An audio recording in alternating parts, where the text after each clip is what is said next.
Sometimes you'll be on set, you'll make a mistake, and that's the shot you're actually going to end up liking. So that's what happened in this situation. We'll do a little bit of a lighting breakdown to show you exactly how it was lit, why this one was the chosen one, and how you can apply those things to your own photography. Let's get into it. Hey everyone, welcome back. My name is Sergio. I'm a commercial photographer here in Victoria, BC, and I'm always telling you about the story in your photos and how that is the most pivotal thing, no matter what the lighting and all of those things have to say. However, we're going to use this image as an example to show you how the lighting and the storytelling can go together to help tell an even better image. So if we take a look at this shot over here, this is an image I took for a landscaping, hardscaping company not too long ago, and this is the owner of said company.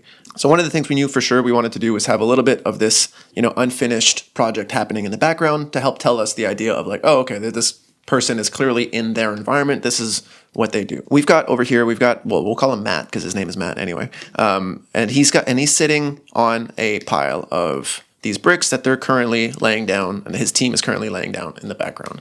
And what happened is we took a few of these frames, and after his workers found out that I was taking these frames, they ended up shifting out of the background. They moved away from that shot, and having this here, I think, is a really strong additive to the image that made me want to keep this in the shot. And I say it's a mistake because this is still the test shot. This is literally the first frame that I took from this portrait situation, and I think I've got a little bit of B-roll for you guys here, not too much, but I do have a general idea set up of what the shot was like.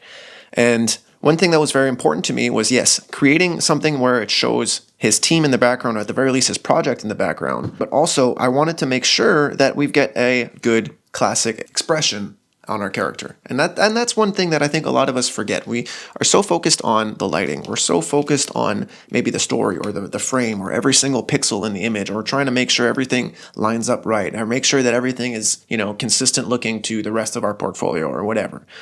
But the thing is, if we take a look at any image in history, or if you take a look at any of the pictures that you have in your own albums, in your own gallery from just friends or nights out or things like that, the pictures that stand out the most to you, are they the ones with perfect composition and perfect lighting and perfect, just lines and things like that? Like, no, usually, at least for my personal take, the best stories are the ones with the best expression out of the model, especially when we're shooting with portraits, especially when we're taking pictures of people.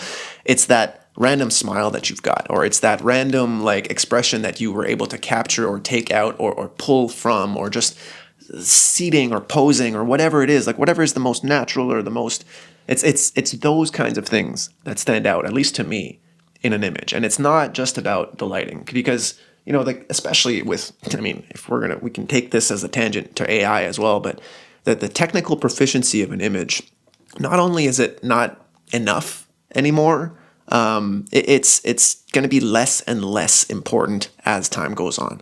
We don't want perfection anymore. We are human beings. We want to see that human artistic expression. We want to be able to connect with our images, and having a perfectly technical image is not the way we connect with images. It's the way we enjoy image, and we can nerd out with other photographers. But when someone is looking at your images, if someone is trying to book you because of your images, it's the way that they made them feel that's going to make them book with you. Not, oh my God, that is a perfect Rembrandt, how cool. And yeah, sure, maybe in this shot specifically, I did get a little bit of a Rembrandt triangle, and maybe that is why I like it a lot. But it's not what made me choose this image as the winner. Actually, I'll pull up a few of the other ones too. If we look at these other images, maybe they're a little bit more of a classic portrait. Maybe he's got, it's a very clear, okay, he's taking a picture of me, I'm taking a picture of him. This is going to be used as a LinkedIn portrait or whatever, an environmental portrait of sorts. But what's going on in these images is that we're losing the comfort of our model. We're losing the expression in which he was just sitting down naturally, enjoying a break from working. And I think that's what's the most crucial thing. Yes, sure, in an image like this, I do love the fact that his worker is behind him, and in all of the other images, that isn't the case. So that to me was a standout factor. It wasn't about, the composition or anything else. It's just the fact that there's a story between him and his employees and the work that he's creating or making or whatever.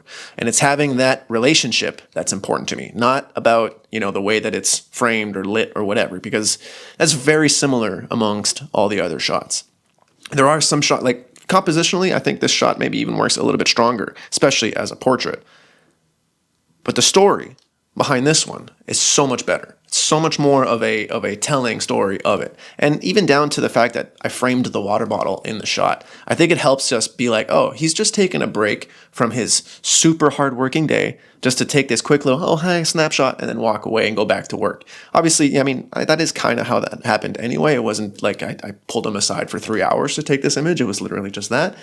But as a stand-in, sometimes that can be the best shot for you. Just taking a step back and realizing that the image is so much more than the technical proficiency of it, especially in this world of AI, because AI will be able to do it better than you soon anyway. So focusing on the emotion and focusing on the person and focusing on that whole story as a whole, the picture of the story as a whole, will help elevate your photography. Now, when it comes to the lighting in a situation like this, when it comes to framing up a shot like this to make sure that you get something consistent and looks good, there are two ways to do it. We always want to have our subject in the shade as much as possible, or we want to have the thing that the camera is taking a picture of to be in the shade. And that is only in order to control those shadows and not have weird, hard, harsh shadows all over our subject's face. And obviously I'm saying like it has to be, as if like there's no ever other alternative. Like obviously I'm speaking in absolutes, and it's not always like this, and you can get away with some really great direct sun images as well. But for the most part, especially in this situation, I wanted to make sure that our face and our subject was as clean and as consistent as possible. And it was also like, 12 o'clock in the afternoon.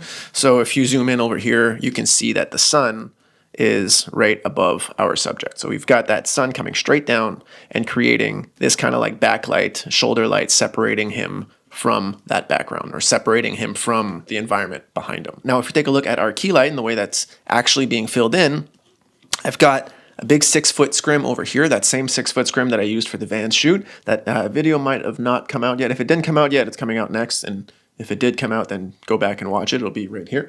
But I've got a big 6-foot scrim over here that helps us even out and create, there we go.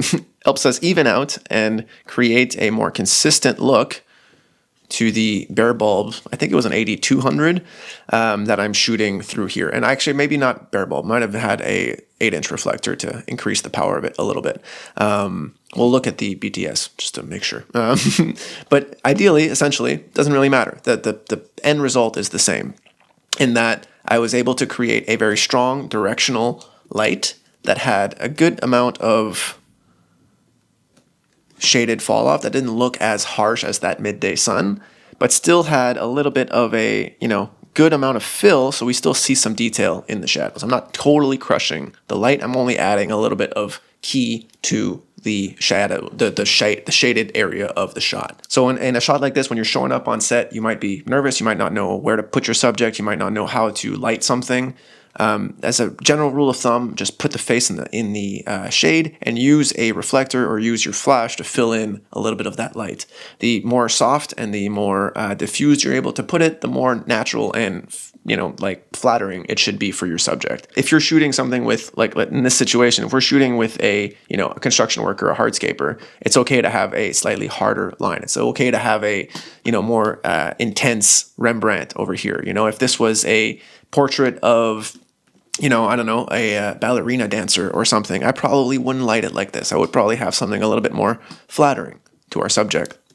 But because this is a hard-working dude, we're able to get away with that. We're able to get away with a little bit more loose, a little bit more free flow. That's why the shot is off kilter a little bit. That's why there's a few different decisions that were made in this image, from using a slightly wider lens to having a little bit more of that background incorporated, just making sure that we've got our worker in the background, a little bit of this unfinished project to show that it's still in the works, and that's what they're actually working on. That's what they do.